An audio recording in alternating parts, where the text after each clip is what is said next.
Hi guys, welcome to Adam McKola TV. I'm Adam. So today, Sadio Mane has come out and said that he rejected Manchester United in favour of a move to Liverpool. Sadio Mane, why the fuck are you lying, mate? Seriously? You rejected Manchester United for Liverpool. Now I know we're not in the Champions League, but even though we're in the Europa League, that is a ridiculous decision if you had that decision to make this summer. Now we know Louis van Gaal had some interest in Sadio Mane, but dropped that interest and didn't go any further with it. Jose Mourinho hasn't been interested in him.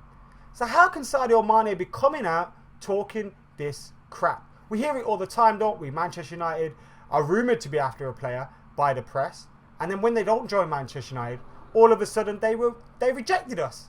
It just doesn't make any sense. It's obvious this is an attempt at some good PR by Liverpool because they haven't had the very best of summers. Yes, they've made a few decent signings. Sadio Mane is one of them. Wijnaldum is another one of them. But they're still playing catch up to 5 or 6 teams in the Premier League. Sadio Mane coming out with stuff like this, absolute bollocks. If he had a choice to make, he'd be at Manchester United this summer playing for Jose Mourinho. The facts are, Louis van Gaal wanted him, then he dropped that interest. Mourinho never wanted him, and Mane's talking shit. That was backed up by the Manchester Evening News. So Sadio Mane, stop your lying, mate. Also in the news today, Mkhitaryan has been speaking about his move to Manchester United. He's also spoken about the loss of his father as well, which is very interesting. Check out the quotes if you want to on how that inspired him to take up a career in football. But he has been speaking about his position at Manchester United. And he said, it does not matter whether 42, 45 or 48 million were paid for me. I have no match guarantee.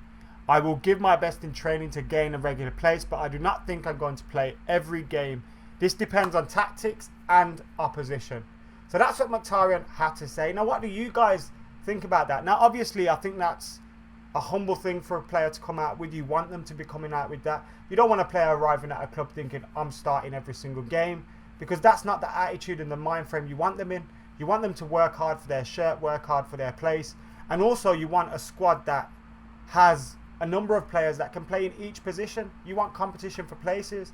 You need that in a good team. And obviously with so many competitions, 4 competitions United will start the season in. We need as many players as possible. But Mkhitaryan is a fantastic talent. And although we've only had 2 games this pre-season, Wigan and that defeat against Dortmund, he has shown signs that he is exactly what Manchester United have been missing in terms of a link-up between a central midfield and the forward players. He can even be used in one of the inverted forward wider positions as well.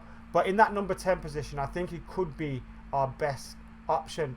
Obviously, Mata can play there, Rooney can play there, Pereira can play there. There's a few players that can play in that position, but I think based on his performances last season, and if he can hit the ground running in the Premier League, obviously that's a big question as well, that Mkhitaryan will be and should be pretty much a starting 11 player.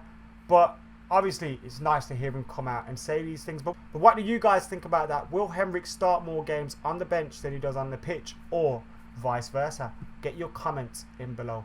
A man that won't be expecting to start on the bench is Zlatan Ibrahimovic, and he's been pictured in Manchester today, coming out of his hotel and all that stuff. And he's joining up with Manchester United's team for training tomorrow. So that is Thursday. So Zlatan will be back in training, and I'm looking forward to seeing the images, the videos, etc. from Carrington. I'm seeing how he blends in with the squad, because obviously he's a big ego. He's a big player. He'll bring qualities to the team, but you've got to hope that his ego and his character and his personality blends in with the team as well, because you don't want there to be any clashes there. But I doubt there will be. I can't wait for him to join up with the team, and I'm looking forward to seeing whether he's involved in this friendly against Galatasaray as well. But Zlatan is in Manchester, and he will be joining the training very, very soon. And of course, it feels like I can't do a video this summer without mentioning the double P, Paul Pogba. According to some sources, Paul Pogba's move was supposed to be completed today, but that obviously hasn't happened yet as we speak. But we're still waiting. We haven't heard anything further, anything concrete anyway, in terms of whether he is joining Manchester United, staying at Juve, going to Real Madrid or whatnot. So as we were, just got to stay patient, I guess.